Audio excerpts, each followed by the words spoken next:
Hey there, and welcome back to the Philanthropy Mastermind series. I'm your host, Jay Frost, and it's great to welcome you back here. As you saw, we have different ways you can interact with us today. We hope you'll do all that. But we'll be watching of course, the chat and the Q&A throughout. And in just a second, Philip Deng is going to join us, and it's really, really great to have him. He's got a lot to say about a lot of things that are happening, not only with the work that he's doing, the work that affects all of us, but also in the world of finance and AI right now. So it's going to be a lot of fun to have this conversation, and we want to have it with you.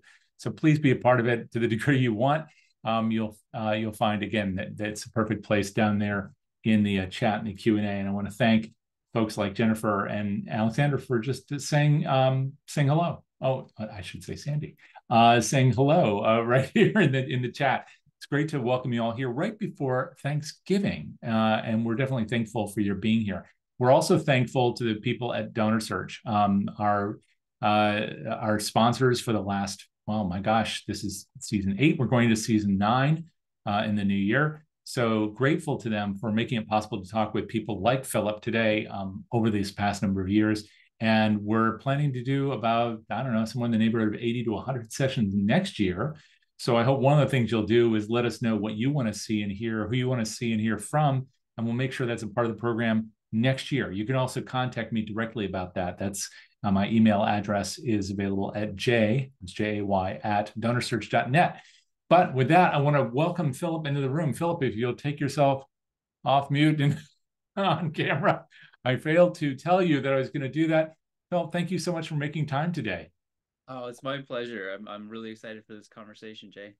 Yeah, I'm excited to have you back here. And for people who don't know you, you are the founder or co-founder, I should say, and CEO of Grantable. So before we start digging into a whole bunch of stuff here today about adopting AI, would you mind just telling people a little bit about Grantable and about yourself? Yeah. Hello, everybody. I'm Philip Deng. I'm the co-founder and CEO of Grantable. Grantable is a generative AI grant writing assistant. So you can upload a previous grant proposal, and then the AI assistant will help you draft answers to your next proposal or help you revise sections. It can extract data points and help you reference them. And it's something my co-founder Robert and I have been working on for a couple of years, and we've got about going on 10,000 users now. It's Wow. been a really exciting year. Once ChatGPT came onto the scene, I think everybody started to want to know what we were doing. But before that, I spent most of 15 years working in the nonprofit sector. I was a teacher in the Marshall Islands in China. I did program management in China as well with some environmental justice organizations. I started a nonprofit in the Seattle area and ran that for 5 years, ran a large grant seeking program, and worked as a consultant as well, doing some fundraising consulting in the mix there as well. So that's where the inspiration for Grantable came from, was from those years. And that's a very quick digest of a lot of work that led you to this. So thank you for that. And before we end today, and we're going to be talking for a while, but before we end today, we'll make sure that people can reach out to you and learn more about all of this work and about Grantable. But you just alluded to this, but maybe you can talk a little bit more about why Grantable. I mean, I assume that the experience you've had with all these organizations, especially establishing your own and trying to raise money for it, must have been an influence on trying to find more efficient ways to reach people who might have been difficult to reach, but also in a way that doesn't eat up all your time. So what was the kind of inspiration for this? Yeah, it's a great question. I wrote a piece about this in community-centric fundraising in their content hub, but one of the most vivid experiences that led most directly to starting Grantable was the organization that I started. And granted, I was 26 or 25 when I started it. So, very, very new into my professional life. I'd never done anything like that before. So I was making every mistake in the book. But one of the things that I think has a lot of nonprofit professionals have shared with me is that small organizations with one or two individuals wearing all the hats when it comes to going after grants, it's so scary. It's such a difficult decision because on the one hand, you know that there's this potential that you would get organization changing funding, but on the other hand, do you have 40 hours to invest in a proposal, submit, and then get nothing back? So I was faced with that decision a lot, and we were runner-ups for the on-stage competitions where you'd have to practice for so long to pitch and then get nothing, and then the grants that were multi-stage, 30 pages long, you have to get letters of support, all that stuff, again to the site visit phase where I'm like presenting in the semifinals, and again zero. And it was just heartbreaking to know that if we had gotten it, it really would have meant something new. I could have hired staff, I could have paid myself. And then on the flip side, after that, I went to a large organization that was actually winning grants by accident. I was leading the grants program, but a colleague submitted the wrong proposal from the previous year, and it got funded. And I was just thinking, my goodness, like for all the effort and the pains we went to in my small upstart versus sort of a systemic establishment entity gets $75,000 for the wrong submission. So at that point, I didn't know I would start a company, but it really stung to see that outside of the writing, there was so much systemic inequity. But even on the page, my job at this organization was to just apply for any and every grant that I could find. So my full-time focus was on that, and we were raking in millions. So that stuck around. And then in 2020, I was actually working on grants as a freelancer, and I had a pretty efficient system that I'd come up with to help me. Oh, sorry, I'm seeing a low microphone volume. Let me see if I can turn mine up. And I just pushed my microphone away so I wouldn't be. but I love the story you're telling. So as you're adjusting that, yeah, it's such a shock to hear you say that some organization submitted the wrong proposal and got funded. Meanwhile, you were busting every part of your body, writing a 30-page proposal, doing essentially like a pitch thing like Shark Tank, and not getting funded. Yeah. Can I just check in? I just raised the microphone volume on my laptop. I don't know why the setting changes on its own, but I appreciate folks in the chat. Okay. Wow. Sorry. So anyway, started nonprofit inequity, zoom, fast forward.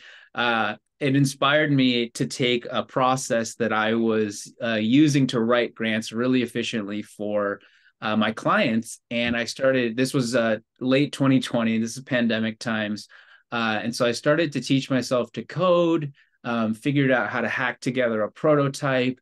I heard about GPT-3 in 2020, and my mind was blown. And I thought, oh my gosh, our sector is one that could really, really benefit from a good adaptation of this software. Then I went into some startup accelerators that help you get a company off the ground, and basically treaded water long enough to meet my co-founder Robert, who is an astonishingly good software engineer. And we became friends at the space where we worked, and then decided to go in together and start this company last year. So it's been a wild ride. And I feel like what it's brought me to is this moment where I get to be in conversations like this with you, Jay, because there's 15 years of nonprofit perspective, work as a storyteller, and then now really 3 years of very, very deep immersion, hands-on immersion in technology. And there's an interesting way that I'm able to kind of share what I'm seeing. And it's been really as fun as the work itself, I would say. There's a lot to unpack in there that's really interesting. And one thing that strikes me is, among many things, you're a writer too. So you have a publication, online publication, The Process. I don't know if you call it a blog or not. But anyway, it's pretty awesome.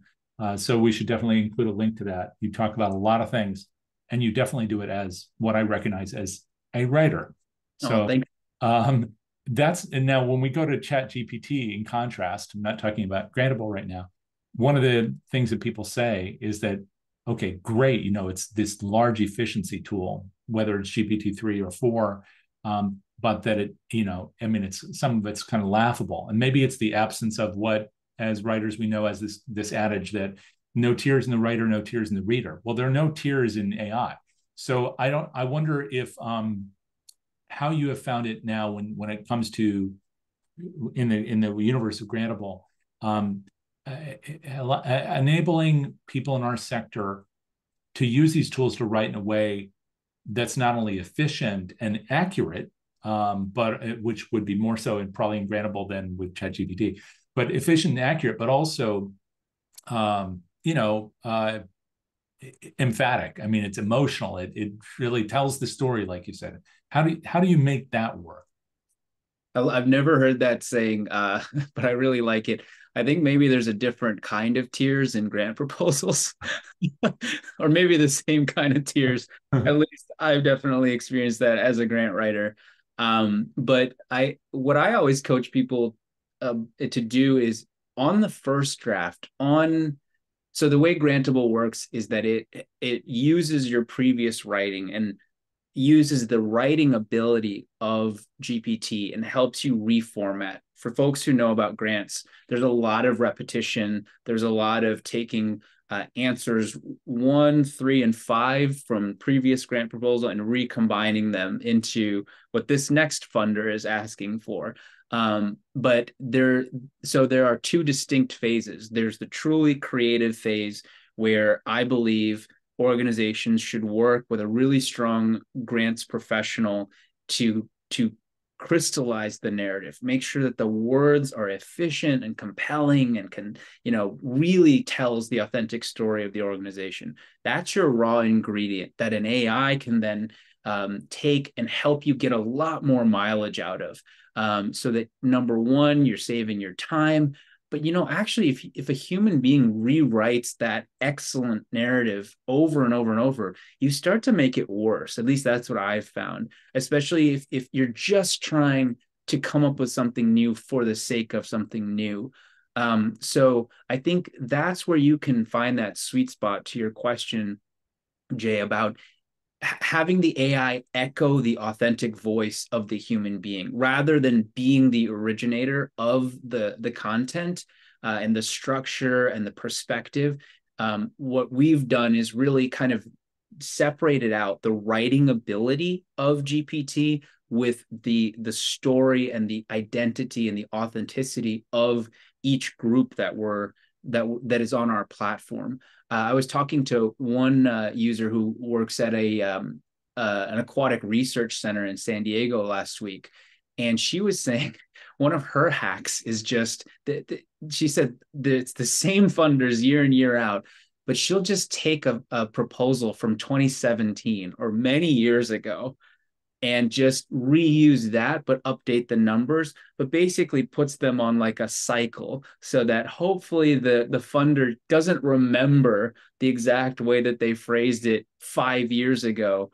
But it's to that point where people are like, you know who we are, you need the information, but I just don't have any more brain power to spend on finding a new wording for this proposal. So I think this is where Grantable can step in and help, but also for organizations that don't have that base of writing and maybe can't afford a professional. The frontier right now that Robert and I are working on is how can we actually leverage my expertise, his expertise, and this incredible new technology to bring more strategic advising to people that are at the beginning at step one, and helping them not only to just write the proposal, but to step back and say, okay, how should we write this proposal? What are our most compelling anecdotes or descriptions of our work? Who is this funder, and how can we align our story to what they're trying to fund? So it's actually a much more difficult problem, but I think it's a lot more fun. And again, back to that first theme of equity, what we're trying to do is just open the floodgates to who can compete for grant funding. And so we're removing these barriers. First, the barrier of time, now the barrier of maybe expertise. And so we just kind of widen and widen the access to the landscape of organizations. And when you speak of equity, it reminds me of the story you were just telling, because it's so concrete that if you were at a younger organization that didn't have that multitude of connections, I don't know, you may have, but it sounds like you were an emerging organization and it was difficult to access that financing from the whatever the foundations were that have been around the block a few times and had these built-in relationships with other organizations that have been there for a long time. Does this approach, whether it's Grantable or effective use of ChatGPT or other kinds of AI models, does that not only provide a level playing field, but maybe equity, so that the organizations which are small but are doing really great grassroots work, I mean, work that's really affecting the community right now, right here, does this enable them to not just kind of be seen eye to eye with some big hospital or university, but in fact, maybe to be better positioned? I think so I was just at a big grant professionals conference a few weeks ago, and most of the people, there were very few people of color in those rooms. And I noticed a distinct pattern. I was in a lot of the AI sessions, and I noticed a distinct pattern that the people of color who stood up to share an opinion on AI, it was overwhelmingly great excitement. And many of them spoke to specifically this equity issue, this leveling the playing field issue, where, they've been penalized because, maybe the style or the style of prose that they use to write is not foundation speak.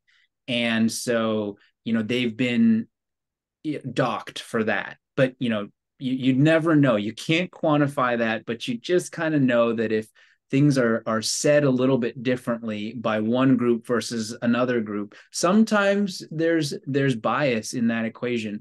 And so I think they were seeing the time savings. They were seeing that this tool can write in a way that standardizes our work. So you are just going to have to look at the merits of the work that we're doing, and you won't have any distractions now that you can sort of, subconsciously or consciously move that into the no pile. So I think there was a lot of excitement. I'm specifically trying to figure out how I can, put my hand on the scale to drive that kind of a shift, because the stat that I know from Candid, at least as recently as last couple of years, 1% of grant applicants receive 50% of grant funding, which is a staggering, inequity that probably mirrors the inequity of society in general. But, I think there's something extra galling about that, because we are in this philanthropic sector where, we're supposed to be about more collaborative, more inclusive sharing of everything, including money. So yeah, it's definitely something I would like to see shift. And, I'm paying attention to that number. As we build up our group of folks on Grantable, I'm going to be paying special attention to try to study the smallest organizations that are on our platform and see, are we helping them get ahead, and if not, what else can we do to start shifting that? That is definitely where my focus is. In fact, you talked about it in the process and described it as this issue of code switching. And for people not familiar with that concept, we're talking here about, like you said, people describing their programs in one way, in a language that makes sense for the community that they work with and serve, perhaps the people of their board or whatever, or their donors. And then when they're talking to another audience, like in your example, maybe it's some foundation that's across the country somewhere and is used to hearing things in a different way, whether or not that's intended bias, there's a clash of even understanding each other because of the way we discuss things. So I found that such a great analogy in that piece. And in fact, Jack, thank you for including the link to the Substack so people can read the process. I really encourage people to read it. But one thing I wanted to ask you is, have you conversely had pushback from community organizations where they say that this is our authentic voice and we shouldn't have to switch it in order to be appealing to people who are expecting to hear things in this kind of foundation speak? I mean, yeah, and I agree. So I think there's some work to be done on the funder side where, we have to kind of expand, open their ears, open their eyes to look and receive information differently. That's a very slow process, and one that I don't think, it doesn't make sense to go funder by funder and do that. So I think many pragmatic organizations, given a tool like generative AI, where it's like, really what we just need is the dollars in the door. But yeah, I don't think it's not a choice we have to make. It's both. I've seen really cool stuff where some grantors are accepting videos, they're accepting all kinds of different ways of communicating the value of work being done. I think that's really important. I think that there's plenty of utilitarian value in a grant proposal. It's a concise, kind of to the point thing. But think about how we consume information these days, all the ways that we do in our regular lives. Why wouldn't we also explore those different channels for understanding one another when it comes to a grantor-grantee relationship? So I applaud that work. I think there's actually a way in which, in the future, if Grantable goes in certain directions, that we could actually also participate in building new ways for people to connect and understand each other better. I think that's actually one of the big challenges with generative AI coming onto the scene. It has such an ability to mimic human communication and content, likeness, audio. We're really about to hit this phase where I think the digital landscape is going to change a lot. And I think trust and authenticity and, the human-made experiences, real human experiences, are going to see this resurgence of importance in our lives.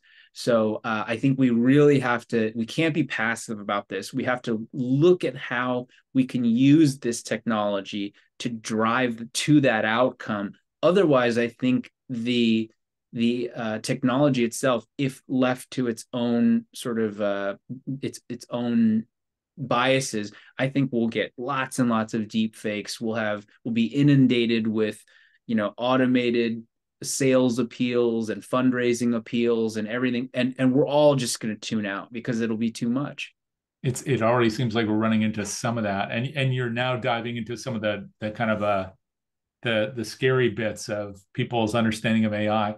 In fact, I want to ask you about some of that. But before I do, I thought I would throw out a lifeline to the people who are in the room with us right now and say, if you're a user of AI, whether it's Grantable or you're using ChatGPT or some other platform, or experimenting with AI in some way, we'd love to hear about that. So if you have comments that you want to share, or any questions that you have on that front, please do post them. Maybe I can just start by asking a question. Are you using AI? Because you do this at conferences, right? And I know that our friend Nathan Chappelle has done this at conferences. And both of you, I think, have seen these kind of very modest response rates. When you just throw the question out to the audience, you'll get somewhere between 5% and 20% of people raising their hand. And right. I wonder what that's all about. There's tremendous interest and very little usage, or at least there has been this kind of early adopter thing. So if anybody wants to just let us know, are you using it? And if so, what are you using? We'd like to know that. So Cameron, thank you for warming us up there. Yes, ChatGPT for copywriting. Thank you. Anybody else? We'd love to know. So yeah, is that the kind of thing you're seeing, that very few people are really diving in? Yeah, it's almost to the number what your estimate was. I've been in, dozens of webinars and conferences over this last year, and I would say it's probably 10% have integrated into their workflow, 20% are dabbling, 70% really just still kind of waiting their turn or on the sidelines. I would say though, I think I was sensing at this conference in person several weeks ago, we were just turning a corner from fear to curiosity. Um, I think I was getting a lot of incoming on the ethics. Is this safe? Is it plagiarism? Is it cheating? I think it's just such a new technology. I mean, just asking a piece of software to write you anything is an astonishingly, it's a wild contemplation that a year ago was not a reality for most people. And now here we are. I think ChatGPT, because it is a really great introduction to generative AI. There's nothing simpler than that little chat line, and then you can just kind of go off in every direction. My expectation, and looking at different software I use on a daily basis, and what we're doing at Grantable, I think what's going to happen is that companies are going to start adapting specific abilities of GPT or language models into their software. I don't think the people that anticipated, oh, you're going to be chatting with, the interface is just going to be a chat. You're going to chat to write, chat to do spreadsheets, chat to edit photo. It's human language is really wonderful in some senses, but it's actually also not very dense in terms of the information that it can hold. A really great example I heard was that if you tried to order laundry detergent on Alexa, you go, Alexa, hey, order some laundry detergent. And then Alexa will start reading you every single, size, quantity, brand, scent. And then finally it finishes and you say, okay, yeah, that one, right? Whereas on a screen, you can see everything and just click in, a few seconds. So I think it's the same principle here, where it's amazing to interact with ChatGPT. It's a great place to understand or begin learning what generative AI is all about. And then once you're done, once you've gotten the hang of it, I think technologies like Grantable, like Canva, like Notion are going to adapt the ability of AI into their tooling so that you can actually get the benefit without needing to, spell out everything in exact form. So I think that's what's happening, is that I think the ChatGPT is the first wave. It's introducing a lot of people in the nonprofit sector. There's a bit of a lag, maybe more values-based caution and attention to human centricity, so people aren't just diving in because we're not just trying to make a buck. We're trying to, figure out how to do things in this particular way.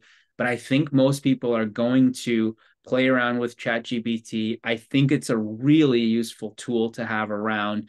I pay for a pro account. And then I think people are going to find the particular tools that their work and their role really requires. So if you're a graphic designer, if you're a grant writer, if you're a communications person or a data person, a finance person, all the tools that we use, I think, are going to start getting that little sparkle icon where it's going to be able to do some pretty amazing things. Yeah, and I think we've all seen that in different applications we have, whether it's the kind of rewriting potential within Microsoft, not just Word. I was thinking about all our email clients, certainly, but you mentioned Canva, certainly there, PowerPoint. So Yep. it's happening in lots of ways.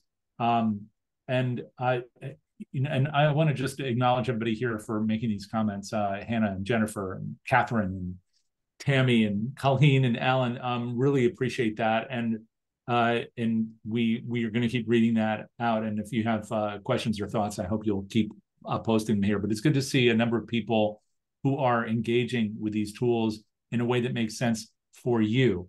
I realize that we never really define these terms, and there are people in the room with us or people who watch this afterwards who are going to say, what are we talking about? So do you mind giving kind of your mini definitions as you understand them of, first of all, generative AI?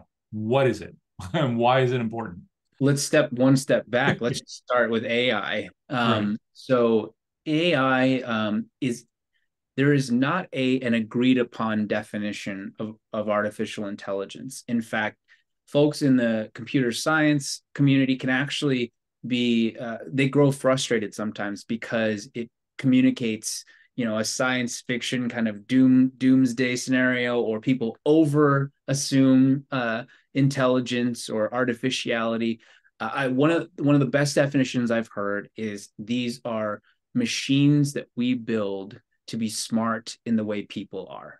So anything that kind of creates that effect, I think it's a good umbrella term. It's a pop culture, everyday term that captures a very broad section of smart technology. Now, generative AI is a particular type of smart technology that has the ability to create content in a very flexible, very open-ended way. So ChatGPT is the most famous of generative AI technologies right now. And as you see, if for those of you that haven't interacted, it's a chat bot that you can really just go in there and have any kind of conversation, ask it for almost any kind of textual output that you can imagine. And you may be quite astonished by the quality and the speed of what comes back. There are also image generators where you can put in, again, you can describe an image and the model will produce one. Sometimes kind of in a weird, eerie, sort of disjointed way, but oftentimes that's just stunning, and it's really beautiful. And the way that these models work is that we'll take GPT, which is the GPT in ChatGPT. They're trained on an astonishingly huge amount of textual information, nearly on the scale of the internet itself. And what they are doing when they train these models with deep learning is the algorithms are basically studying to the level of a fragment of a word how all of the meanings are related. What is the structure of our language? What are the mathematical relationships between our words in a single word, in a sentence, in a paragraph, in a page, in a book? And it's studying this in terms of trillions of parameters. So a really, really, really dense mathematical analysis of language. And then when you go and talk to ChatGPT, it takes your sentence and it applies that same learning. It breaks it down into math, into numbers, and then it tries to complete the pattern. It just keeps going. So it is not referencing its training data. It's not looking through there, trying to find the right thing to serve up to you like a search engine. It's actually breaking down whatever you type into numbers and then trying to predict what should come next. And it's almost miraculous. I mean, it really stretches your mind to realize that is what is happening on the screen. You're interacting with a mathematical equation, and it is just predicting based on probability each next fragment that comes up. And the result isn't nonsensical. It's grammatically perfect. It can be funny. It can be creative. It can be informative, insightful. It can be wrong. And that's why, is because it's not referencing any source of truth or knowledge. It's just predicting how it's creating a sequence based on probability. And the same thing happens with the image generators, but instead of fractions of words, it's pixels. So you say this thing, a sentence, it's studied so many images, and then pixel by pixel, it starts predicting the next color that should come next. And miraculously, with enough data that it's studied and with enough computing power, it's able to reproduce those patterns just with complex mathematics. So that's what we're talking about when we talk about generative AI. And there's a lot in there, but the way that I've been trying to kind of put a frame around this for audiences is this is I would say a new enough kind of technology that it's worthwhile to add a new mental model for how this thing works. It's different enough from traditional software like video games or word processors or search engines. it's different enough in that you're interacting with an equation, that I think it's worth understanding that, so that we can understand both how it's valuable, how it can help us, and also, where it might not be the right tool and could be harmful to use. And that harm is one of the places I was hoping we could talk about for a little bit. Now, just to remind the audience, although we're referencing Grantable a lot because, of course, you founded it, and that's one of the ways that people can address these issues with being able to generate, of course, grant proposals and get over that huge amount of time to generate income for their organizations.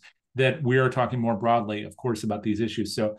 But we do have a couple questions about Grantable and about things related to this. One was from Enoch, who just said, share your screen content. We don't have anything that we're sharing on the screen today, Enoch, but I'm sure that we can find some content that we can share either post-session in the follow-up email that you'll receive, or with the post of this to YouTube. And we have other sessions that discuss some of these issues, and some of those are also CFRE accredited sessions, and we often include slide decks with those. But we had a question, Philip, from Ali, who had said, what new updates can we expect from Grantable in the coming months? And maybe you can even talk about both Grantable and the other things you're seeing on the horizon, because you're very tapped into what's going on at OpenAI, which I was going to ask you about later. But what kind of big things are you imagining for Grantable, and more broadly, that are going to impact us, tools and things that we can use? Yeah, great question. I think as far as Grantable is concerned, what we are working on in the coming months is to fine tune our own AI to really make the agent specifically helpful for grants. And basically, you look at the grant workflow, and writing is one part of this whole cycle of work that needs to be done. And so what we're going to do is kind of methodically go from writing outward. So what touches writing, and then how can we apply AI to that? So right outside of writing is sort of, how do we write? So, the AI can instantly answer a question in a proposal. That's live now, but it doesn't necessarily share or allow the person to have a discussion or a process with what stories or how should we answer this question. So I think that's where we're working in the next few months here, is to bring AI out a level to be more interactive with the person working on the proposal, to help you think through the best way to address these questions, or to come up with strategies that you can choose from, and just to give the people using our software more control over all the elements that are coming together to make your proposal. So it's a little bit abstract. I think it'll make more sense when we start rolling out these features. But basically, there was a really lovely comment that we got from a user that said, Grantable makes grant writing feel less lonely. And I thought, oh my gosh, that's the mission in a way. So that's the direction, is if you're working on it, we want to make it much less painstaking, and then also to give you a companion to help you think through the process and make decisions. So I think that's where we're going in the coming months. And then Jay, what were you kind of tied it into? Yes, more broadly, because I know that OpenAI has talked recently about, for example, having the ability to take that next step and be able to perform essentially administrative functions based on the content that you create or the instructions that you provide ChatGPT. And so for context, you're one of a small group of people that were invited out to visit with the people at OpenAI before the dust up that's happened in the last 48, 72 hours.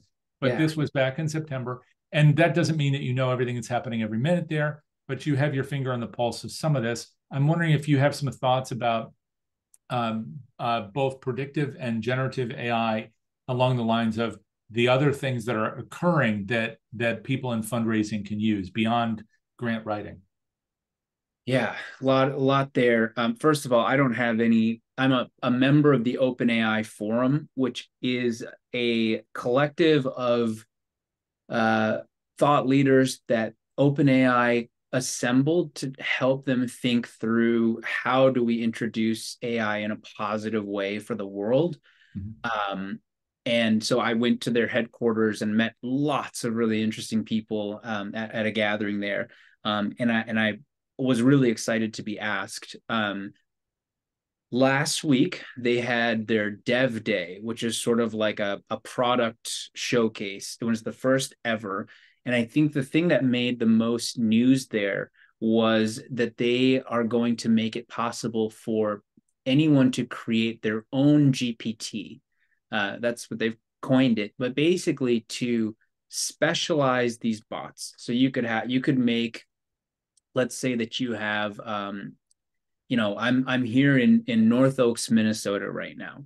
So what I could do is make a North Oaks, Minnesota tour guide bot. And so I would go and find all the information that I could about this city and put it into this GPT and then tell it, hey, act as a friendly tour guide with sort of a Minnesota Midwestern accent, Minnesota Midwestern nice, and this is your body of knowledge. And then boom, you can put that into basically an app store. And then anybody can also access your GPT, and visitors to this town, could say, oh, let's grab that. And, can ask it anything about the community, and it'll tell you in that way. So that was a big development that I think it was a lot of people talked about it in a similar way to the App Store that Apple released, where it was becoming a platform where people could create something and then sell it. So that was a big deal.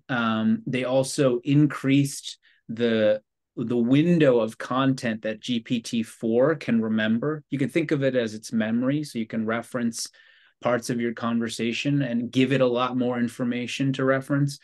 And we thought that was the big news, especially with the presidents of China and the United States in the Bay Area meeting with all of these folks.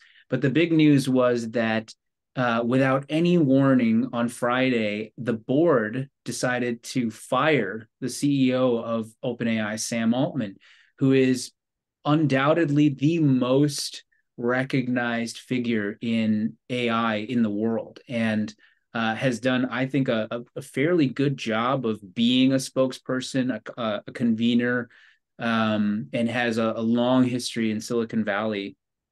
And my first thought was that it might have something to do with OpenAI's very unique structure, which is that the founders, including Altman, started OpenAI as a nonprofit in 2015. And they did that because they recognized that for-profit entities are geared to make profit. They are not geared to make positive benefit for the world. So they started this organization as a nonprofit, really started to create some interesting technology, but then realized that they needed so much money to be able to pay for the servers, the GPU, the computing power, and the literal infrastructure of creating these AI models, that they had to create a for-profit entity that they could go fundraise with and actually get traditional investors to put in billions of dollars for equity. But what they did was they said the nonprofit entity wholly controls the for-profit entity. And that went on for a few years until ChatGPT came out. And within a year, they basically grew $90 billion worth of company value. It's become a sensation. And my thought in hearing the news about Sam's firing last Friday was that the nonprofit board has probably been getting more and more nervous that the for-profit side of the company has gotten so huge, so powerful, so wealthy, so famous. And it's just this six-person board that's supposed to oversee it, and worrying that the profit making is really overtaking the original mission of ensuring positive AI. And I think from the reporting that I'm hearing, that is kind of what happened. And I think the board kind of panicked. I think maybe the board didn't have very many mechanisms other than this drastic maneuver, or were very inexperienced, and the change happened so quickly that they were ill-equipped to deal with it. But I actually look at this as fairly catastrophic for something I was personally most interested in and wrote a piece about months ago, which is I believed that the nonprofit for-profit hybrid model of corporate governance was as important as the technology that they were building in terms of innovation. I really, really wanted to see an extraordinarily powerful and wealthy technology company successfully governed by a nonprofit set of values and mission. And I think that first prototype just exploded, and in a way that I'm scared it's going to damage the interest in that kind of a model. I think it's going to paint nonprofits in sort of a bad light, as we often are, as sort of, the worrywarts and the, oh, you don't understand, like, go back to the kids table kind of thing. When I think if you listen to the AI experts, the true experts at the center of the movement, they are all saying this technology cannot be released without values and human centricity built into their core, into our policy, into our society. So we need the nonprofit sector, and even the founders of OpenAI started as a nonprofit. So there's definitely work that we need to do to try to create a hybrid. And I'm most worried about the fallout from this incident, because everybody's taking sides. Everybody in the company seems to really have affection for Altman and is following him to Microsoft now, which is, certainly not governed by any kind of nonprofit board. So the technology will survive. The technology will still go at warp speed. I'm really, really concerned about the innovation that the corporate structure, that nonprofit for-profit hybrid, I'm concerned that the innovation that represents has been set back in a huge way. So now I want to double down on my work with the nonprofit sector to say, hey, we really also need to embrace this technology, become fluent in it, know how to talk about it, and then get to the table and start making policy and sharing our special expertise, which is in human-centric work, in values-driven, purpose-driven work. The technologists need that, and they don't have it. And we just saw a power struggle end very much in the favor of large corporate power. So that's a lot, but that's what I'm thinking about. That's what I'm going to write this week's post on my newsletter about. This might seem abstract to some people in the audience, but all we have to do is think about, I know this seems like a ridiculous analogy, but the gift store for Salvation Army, or how Save the Children generates revenue through its catalog, its product catalog, or many other kinds of not-for-profit entities, the for-profit arm. They just haven't had this scale. There are certainly health charities that have received funding in the way of, let's say, shares of stock that then blew up in value, and that was much greater than the revenue they were producing another way. So these things are not new, but this model employed this way by something of this scale was entirely transformational, perhaps in great ways or risky ways. But as you're saying, this is something that is both exciting and kind of frightening in terms of its implications. And one thing you didn't mention, but I think is true, you can correct me, obviously, if I'm wrong, is that the not-for-profit also was telling the for-profit, because they owned it, it was a subsidiary, that that the company's investing in the OpenAI that we all know through ChatGPT, that investments there could make money, of course, because it was a for-profit subsidiary, but those profits were capped. And at a certain point, all the rest of that revenue had to go to the community, presumably through the not-for-profit. So that meant that this would be also a generator for good. And if this power struggle, if in fact it's a way of inhibiting the not-for-profit from ensuring that these values are perpetuated, then that means that all this creation of potentially trillions of dollars will not be necessarily going to this world of social good. It's a very interesting time. That's exactly right. It was the capped profit entity was also fairly innovative. Again, the recognition that yes, this technology can create untold amounts of wealth, but as we've seen time and time again in capitalism, it just trying to make profit. We as human beings have not refined the system enough so that it doesn't create negative externalities like pollution, like all the different kinds of inequity.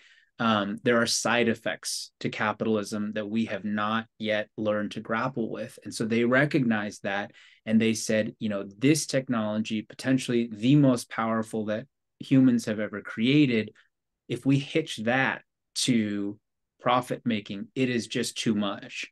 That's what I see. Is I think it's a great way of framing it, Jay, is that we've taken a big step back where Microsoft seems like the very clear winner here of basically inheriting, say 70 billion, $80 billion worth of company for nothing. So they've got the leadership, the brain trust, the employees. They already were the largest investor in OpenAI, so they've had a lot of ties. But now they have the inside track to add it to their systems. But also, they will probably capture that wealth, and there's nothing that says that they will cap the profits, that stand to be made. So that's where I see this as really troubling. I don't think people recognize the tragedy of the failure of the nonprofit mechanism, and I think they're going to really deride it. Even podcasters that I really respect have really kind of slagged the nonprofit, saying, "Hey, like if you're so mad, just here's some money, you can go build parks or whatever." And I was like, that's not the essence of why they were nonprofit. I've written about how I think that name is so terrible for the sector. It says what we don't do. It doesn't say what we are for, which is for purpose, for justice, for equity. So I don't know what to do. This will probably be one of my main talking points, or what I kind of try to take on the road here to talk about is like, hey, we have to try again with how to harness capitalism, technology, corporate wealth and power. We have to try to figure out how to govern it through values and human-centric uses, which the nonprofit sector is more experienced in. We need to try again. We need to come together. We need to try to figure out how to control this development so that it's a positive outcome. I'll just say one more thing. I get asked sometimes, like, what is the far out picture? And I see this as not a battle of sides. I see it as almost a poetic intersection. If you listen to Altman or any of these AI developers, these leaders of AI, they describe a future in which AI can take over so many jobs and make things, commodities and experiences and goods and services so cheap that we will transform the economy, and we will all be given back time to, and this is their own words, care for one another, focus on arts and culture, steward the environment. They basically describe the nonprofit sector. So my challenge to audiences that I've been speaking with, like this one, is we actually need to imagine if the nonprofit and for-profit sectors were inverted. How do we create a world in which, instead of employing 1/10 of our jobs, what if the nonprofit sector was 9 in 10 jobs, and the private sector was 1 in 10? We have to actually envision a world like that, figure out how to make that happen, because for the positive vision of AI to be realized, all of us kind of changing the way we work, the cost of goods, all that stuff, we still have lives to live where we need purpose, where we need ways to spend our time in fulfilling ways. So all these technologists are predicting basically everybody doing nonprofit work. And so our challenge is to realize, oh my goodness, they're trying to get to us. And the way that we make AI a positive thing is we figure out how to advocate for our sector to be the place where people, most of society, can eventually migrate to do this kind of work, where it's not profit driven, it's based on human decision making and the choices that we have to support arts, to support justice, to support care. That's the vision that is truly radical, where both sectors kind of intersect. They're imagining it from their tech path to get to that type of vision. We're imagining it from our day-to-day work. When we talk about our vision statements, a world in which XYZ, that's where we intersect. And I think AI is this forcing function. We have to do this. We have to get there in order for the technology to be positive more than negative. So that's kind of way out there. I'll probably put a post out again that really pulls that apart a little bit more. But you said I could get wonky, Jay. So well, I'm glad you did. And people again can see the link to your Substack. So I hope people will take a read of the process, where you'll be writing about that soon. In fact, there was another one that you posted not too long ago. They had this beautiful analogy of your mother talking about filling the inner tube in the water, which also aligns with some of what you were talking about fears of AI taking over people's work. So I would recommend that to people. We had a couple comments here that I think are really interesting in the chat, and some of which we probably won't have time to address. But one of them from Sandy, who had said that years ago, public broadcasting began calling themselves a public service corporation versus a nonprofit corporation. You were talking about that a moment ago. And I just as a bookend to this, we had a recent session with Debbie Thomas over at Microsoft, who does tremendous work there.